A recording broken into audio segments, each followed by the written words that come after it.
आगे भगवान को लेकर के क्रूर जी मथुरापुरी पहुंचे हैं। पहले से ही टेंट तंबू पांडाल अपना लगा रखे हैं। गोपन के साथ नंदराय जी महाराज निवास स्थल तैयार कर रखे हैं। कन्हैया रथ से कूद पड़े दाऊ जी के साथ और भूमि में बैठ गए। क्रूर जी गदगद होकर के हाथ जोड़ते हैं, हे प्रभु आप चल करके हमारे दिव्य महल में निवास करें। काका हम अभी ना आए, बाद में आपके महल में आएंगे। हमारे सखागण यहाँ पर रहें और हम महल में सुख भोगें, ये उचित न्याय है। इधर मथुरापुरी बड़ी सुंदर सजी हुई है।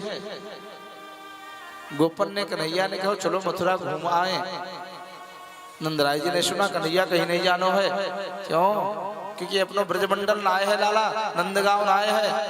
यहाँ पर कंस के बड़े बड़े मतवाले सैनिक घूम रहे हैं और कहीं उनसे तुम्हारी झगड़ा हो जाएगी ना तो अनर्थ हो जाएगा लाला। क्या कहता है मथुरा घूमने ना जानो है।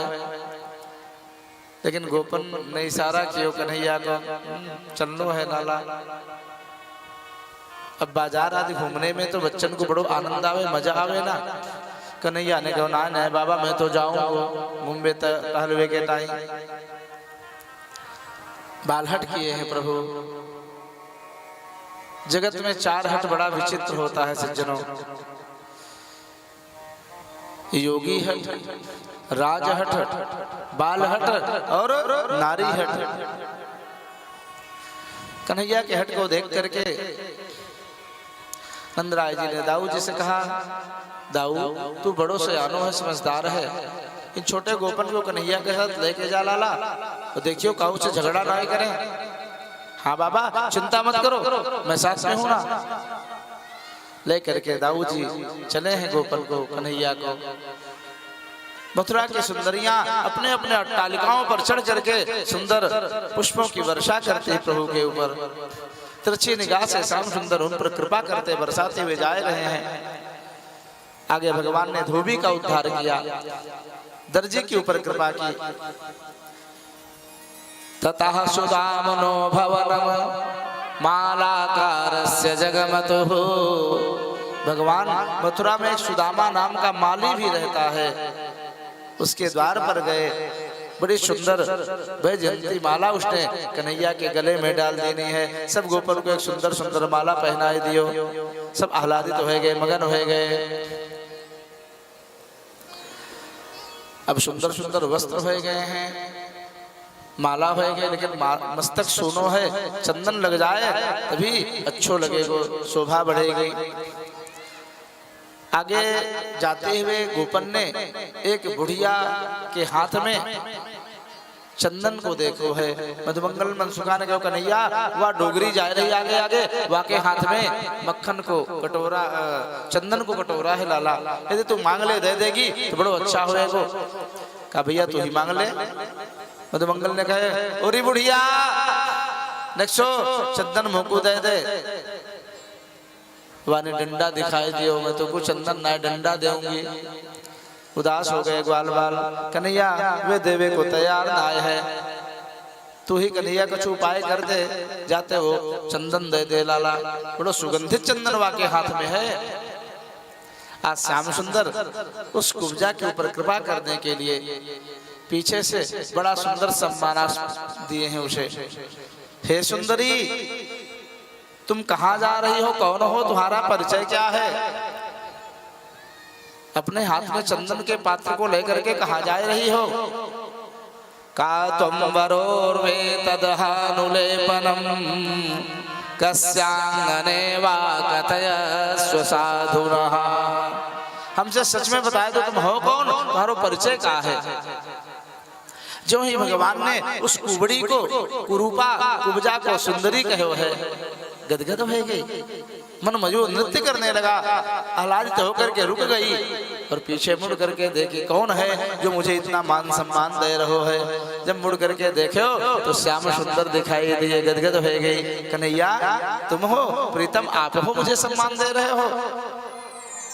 पूछा था प्रभु ने, का तुम हो कौन? वरोरु सुंदरी कहाँ जा रही हो? प्रश्न किया था भगवान ने श्लोक में कई प्रकार के। प्रीतम श्याम सुंदर, आपने पूछा मैं कौन हूँ, कहाँ जा रही हूँ, मेरा परिचय क्या है? तो सुनो, मेरा नाम तो है सैरंध्री, मैं जन्म से ही कुबड़ी हूँ, 3 जगह से टेढ़ी हूँ। या के ताई सब मोकू कुबजा कुबजा कुबड़ी कुबड़ी कहे हैं, लेकिन हाँ मुंह में एक गुड़ है लाला कन्हैया। मोरे हाथ को घिसो हुआ चंदन महाराज कंस को अति प्रिय लागे। मैं महाराज कंस की दाचिका का काम करती हूँ। हे देवी, यदि इस चंदन को देहिया वयो रंग विलेपमुत्तमं श्रेयस्तस्ते न चिराद भविष्यति। हे सुंदरी सैरंध्री, यदि इस चंदन को तुम मुझे दे दो, हमारे गोपन को दे दो, तो इससे तुम्हारा कल्याण होगा। आज भाव विभोर हो गई सैरंध्री। परिचय बड़ा सुंदर दिया उसने, गाते हुए झूम करके सुखदेव जी ने बताया है। दास्यास्म्यहं सुंदर कंस सम्मता, दास्यास्म्यहं सुंदर कंस सम्मता, त्रिवक्त्रनामा ह्यनुलेपकर्मणे, त्रिवक्त्रनामा ह्यनुलेपकर्मणे, मद्भावितं भो जपते रति प्रिया, बिना युवामगो न्यतमस्तदर्हति। श्री कृष्ण गोविंद हरे मुरारी, हे नाथ नारायण वासुदेवा। श्री कृष्ण गोविंद हरे मुरारी, हे नाथ नारायण वासुदेवा। हे नाथ नारायण वासुदेव, हे नाथ नारायण वासुदेव, हे नाथ नारायण वासुदेवा, हे नाथ नारायण वासुदेवा। गदगद भय गई, आगे बढ़ करके वाने फूलंते कन्हैया के मस्तक पर चंदन लेप कियो है। गोपन को दे दियो मधुमंगल, मन सुखा आदि सबने चंदन लगायो, दाऊ आदि ने। भगवान ने उस पर कृपा करने के लिए आगे बढ़ करके अपने चरण से उसके चरण को दबाया और 2 अंगुलियों को ठुड्डी पे रख करके बड़ी तेजी से जो ही भगवान ने झटका दिया, बभूव प्रमदोत्तमा, परम सौंदर्य रूप को धारण कर लिया। सभी ग्वाल बाल हो चौके हो के देखवे लगे, कन्हैया तू जादू भी जाने काला ला, ऐसो जादू तो तेने वृंदावन में कभी ना दिखायो, या कुबड़ी को कुरूपा को तेने सुंदरी बनाए दियो। वाने कन्हैया के पीताम्बर को पकड़ लियो, प्रीतम हमारे महल में चलिए और हमारे साथ विहार करिए, रमण करिए। कन्हैया ने कहा, हे देवी, हम कालांतर में तुम्हारे महल में आएंगे। ये कुबड़ी कौन है? तो गर्ग संहिता में बड़ा सुंदर वर्णन आता है सज्जनों। शूर्पणखा रावण को राम जी से भिड़ा करके कहाँ गई कुछ पता नहीं चला। गर्ग संहिता में ब्रह्म विवर्त पुराण में वर्णन आया है, वह पुष्कर तीर्थ में चली गई है। कल्पभेद से एक दूसरा पर्वत का नाम भी आता है, मंदराचल पर्वत पर गई, ऐसा भी वर्णन आता है। तो वह पुष्कर तीर्थ में गई और भगवान महादेव शिव की बड़ी घनघोर तपस्या किया। शिव जी प्रकट हुए, वरदान मांगो। शूर्पणखा तुम क्या चाहती हो? कहा ऐसी कृपा करो भोलेनाथ कि राम जी मुझको अपना ले, मैं उनकी पत्नी बन जाऊं, वे मुझे पति रूप में प्राप्त हों। शिव जी उदास हो गए, कहा हे देवी ये असंभव है, मेरे प्रभु मर्यादा पुरुषोत्तम को धारण किए हैं, वे एक पत्नी व्रतधारी हैं, अतः ये वरदान हम नहीं दे सकते हैं, उनको संकट में नहीं डाल सकते हैं। उदास हो गई शूर्पणखा। शिव जी ने कहा कोई और वरदान मांग लो, हमें और कुछ नहीं चाहिए, मुझे तो राम जी पति रूप में मिले, हमने मुझे कुछ नहीं चाहिए, हमें कमी क्या है? लंकेश दशानन मेरा भाई है जो त्रिलोकी का सम्राट है, सब देवताओं को वश में किए है। शिव जी ने कहा हे देवी तब थोड़ा तुम्हें धैर्य धारण करना पड़ेगा। अब अभी चल रहा है त्रेता युग, भगवान ने रामावतार लिया है। द्वापर युग में यही मेरे इष्ट नारायण प्रभु राम जी कृष्णावतार धारण करेंगे। तब तुम्हें पति के रूप में प्राप्त होंगे, तुम्हें ये अपनाएंगे। सैव शूर्पणखा नाम, वो शूर्पणखा नाम की राक्षसी ही महादेव प्रसादेन मथुरायाम ततो भवत, मथुरा में जन्म लिया था कुबड़ी के रूप में। महादेव जी की कृपा से कुबड़ी हुई, क्यों? कुरूपा हुई, नहीं तो कंस जैसा आतताई दुष्ट जिस मथुरा में रहता हो वो सुंदरी को छोड़ेगा, सीधे अपना लेगा। महादेव जानते हैं मेरे प्रभु सर्व सामर्थ्यवान है, जब इसको अपनाना होगा तो अपने लायक कर लेंगे। बोलो राधे राधे। ऐसी दिव्य कथा का वर्णन है गर्ग संहिता में। आज शूर्पणखा ही शैलेंद्री कुब्जा के रूप में राम जी को कृष्ण के रूप में प्राप्त किया है। कालांतर में भगवान इसके महल में जाकर इसके साथ विहार करेंगे और राधा रानी कटाक्ष में भ्रमर गीत को इसी कुब्जा को बहुत खरी खोटी सुनाती हैं। उद्धव जी के प्रसंग में आगे आएगा। इस प्रकार से सज्जनों आगे भगवान गए हैं, धनुष को भंग किए हैं, कुछ दुष्टों का संहार किए हैं, लौट आए, रात्रि हुई। भोर होते ही सुंदर बाजार लग गई, सुंदर सुंदर मेला, दुकानें सज गई हैं, बहुत बड़ा धनुष यज्ञ हो रहा है, दंगल लग गया है। पहले ही दंडराय जी बड़े बड़े गोपन के साथ चले गए महाराज कंस के पास। मचान पर बैठा हुआ कंस दंगल देखने के लिए तत्पर है मल्लों का। मल्लों को पहले से कृष्ण बलराम आएंगे मार डालना, पटक करके उठा करके। भगवान छोटे छोटे गोपन के साथ रंगमंच में प्रवेश करने के लिए गए, लेकिन प्रथम द्वार पर, प्रधान द्वार पर कुवलियापीठ हाथी को महावत ने मदिरा पिला करके मदमत कर रखा है। प्रभु ने कहा, हे महावत, तुम अपने हाथी को मार्ग से किनारे करो, मुझे अंदर जाना है, आगे जाना है। अम्बाष्टाम्बाष्ट मार्गमनो देह परिक्रममाचिरम, देर मत करो, मुझे अंदर जाना है, दंगल देखना है। उसने कहा, नहीं हटूंगा। क्या करोगे? प्रभु ने मुस्कुराते हुए कन्हैया ने कहा, नोचे, नहीं तो नोचे सकुंजरम त्वाद्य नयामि यम साधनम। यदि तुम नहीं मानोगे बात मेरी तो मैं तुम्हें तुम्हारे हाथी के साथ यम साधनम नयामि, यमलोक भेज दूंगा। शास्त्री जी भगवान ने जो ही ऐसा कहा, कुपित हो गया, अपने हाथी को उसने तुरंत अंकुश चुभाया, इशारा किया, इसी कृष्ण को मारना है तुझे। चिढ़ाता हुआ वह हाथी बड़े वेग से क्रोध में जाकर के भगवान को लपेट लिया। भगवान ने अपना शरीर स्थूल किया, मोटा किया, सभी ग्वाल बाल तो भौचक्के हो रहे, दुखी हो गए। भगवान ने जो ही शरीर स्थूल मोटा किया है, सूंड उसने ढीला किया। भगवान फिर से लघु रूप लेकर के निपुच गए नीचे, और नीचे गिर करके पीछे गए हैं, और उस कुवलयापीठ हाथी के पूंछ को पकड़ा और फिरंगी की तरह उठा करके नचा करके भगवान ने दोनों हाथों से उठा कर चिढ़ाता हुआ वह हाथी तत्क्षण मर गया। हल्ला हो गया,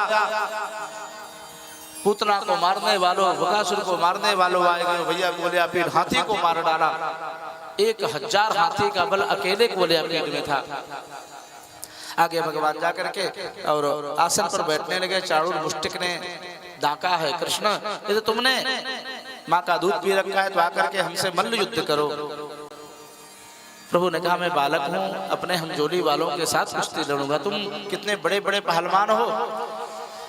कटाक्ष किया चाणूर मुष्टिक ने, कहा, न बालो न किशोरस्तुम बरस्य बलिनाम वरहा, न तुम बालक हो, न किशोर हो, न बच्चे हो। सहस्त्र द्विपसत्वभृत 1000 हाथियों का बल जिस कुवलयापीठ में अकेले था, उसे तुमने खेल ही खेल में उठा करके पटक करके मार डाला, और बच्चे बनते हो। जो यशोदा के दूध की बात आ गई, लगता तुमने माँ का दूध नहीं पिया है। तुरंत श्याम सुंदर इशारा करके दाऊ के साथ दंगल स्तर पर पहुंचे। एक ही श्री कृष्ण भगवान वहां पर उपस्थित अनेकानेक प्रकार के प्राणियों को उनके उनके भावना के अनुसार देखते हैं। मल्लों को वज्र के रूप में, भक्तों को भगवान के रूप में, ज्ञानियों को ब्रह्म के रूप में, ज्ञानियों को विराट रूप में, सुंदरियों को कामदेव के रूप में, और जो ऊंची अवस्था में बुजुर्ग लोग हैं उनको बालक के रूप में भगवान दिखते हैं। कंस को तो मृत्यु के रूप में भगवान दिखाई दे रहे हैं। जाकी रही भावना जैसी, प्रभु मूरत देखी थी न तैसी। ये तो वैसा ही है सज्जनों। इस एक बार की बात है, अंधों के गांव में एक हाथी गया। महावत ने कहा भैया हट जाओ, हाथी आ रहा है, हाथी आ रहा है। अब अंधे ही अंधे थे वहां ठाकुर साहब। अंधों के मन में जिज्ञासा हुई, हाथी कैसा होता है हम तो जानते नहीं, आता भाई दिखाई देता नहीं, कैसे जानेंगे। ए महावत भैया एक से रुक जाओ, हम तुम्हारे हाथी को थोड़ा अनुभव कर लें। हाथी रोक दिया महावत ने, कहा हम थोड़ा टो करके देखते हैं, समझते हैं कैसा हाथी होता है। 5-7 अंधे आ गए और हाथी को टोने लगे, पकड़ने लगे। तो एक अंधे ने पूंछ पर हाथ पकड़ा, उसका हाथ पूंछ पर गया, पूंछ को सहला रहा है, देख रहा है। एक अंधा हाथी के पैर को पकड़ा, टो रहा है, सहला रहा है, हाथ फेर रहा है। दूसरा अंधा पेट के पास पहुंच गया, हाथ से देख रहा है। एक ने कान में थोड़ा हाथ लगाया, एक ने सूंड को पकड़ा। अब हाथी लेकर के चला गया। महाराज भैया देख चुके, समझ गए ना हाथी कैसा होता है? कहा हाँ जाओ, अब तुम हम समझ गए। तो एक अंधा कहता वाह, हाथी तो बड़ा मोटा ताजा होता, खंभे की तरह होता। जो चरण पकड़ा था उसने कहा वाह, हाथी तो बड़ा मोटा ताजा होता, खंभे की तरह उसका शरीर होता। तो दूसरा अंधा कहता तू मूर्ख है क्या, हाथी खम्भे की तरह होता है? हाथी तो झाड़ू की तरह है, मैंने उसको देखा है, टोया है, पूंछ पकड़ा तो देखा नहीं, हाथी खम्भे, हाथी तो झाड़ू की तरह है। एक कहता तू भी बकवास करता है, हाथी तो नगाड़ा की तरह, इसने पेट पकड़ा था। कहता हाथी तो नगाड़ा की तरह है। दूसरा अंधा कहता है तू भी बकवास करता है, मैंने छू करके देखा है। जो कान पकड़ा तो कहता हाथी तो सूपा की तरह होता है। एक कहता यार तुम सब के सब झूठ बोलते हो, क्या मैंने हाथी को नहीं छुआ क्या? तो तू ही बता भैया हाथी कैसा होता है? अरे कहा हाथी तो सांप की तरह होता है, सूंड पकड़ा था, मोटा सांप की तरह हाथी होता है। एक ही हाथी प्रत्येक अंधे को अलग अलग भाव में आया। तो वैसे ही भगवान श्री कृष्ण जब रंग मंच में पहुंचे हैं, तो जिसके मन में जैसी भावना थी वैसे ही भगवान सबको अलग अलग भाव से दिखाई दिए। बोलो भक्तवत्सल भगवान की जय हो। इस प्रकार से भगवान ने चाणूर, मुष्टिक, सल, कौशल आदि मल्लों का वध किया दाऊ जी की सहायता से। स्वयं उछल करके कंस के मचान पर, सिंहासन पर पहुंचे। मामा कंस के केस को, बाल को खींचे। कंस चिल्लाने लगा अरे कन्हैया तू तो मेरा भांजा है, मेरे बाल को मत खींच, बहुत कष्ट हो रहा है। मामा जी आज पता चल रही है केस खींचने से कष्ट होता है, उस दिन को याद करो जब तुमने विवाह के पर्व पर मेरी मैया देवकी के केस को खींचा था। उठा करके भगवान ने कंस को नीचे फेंका और पपात विश्वाश्रय आत्मतंत्रः, विश्व ब्रह्मांड का भार लेकर के श्याम सुंदर बालकृष्ण प्रभु कंस के ऊपर कूद पड़े, उसके प्राण पखेरु उड़ गए। कंस निकंदन भगवान की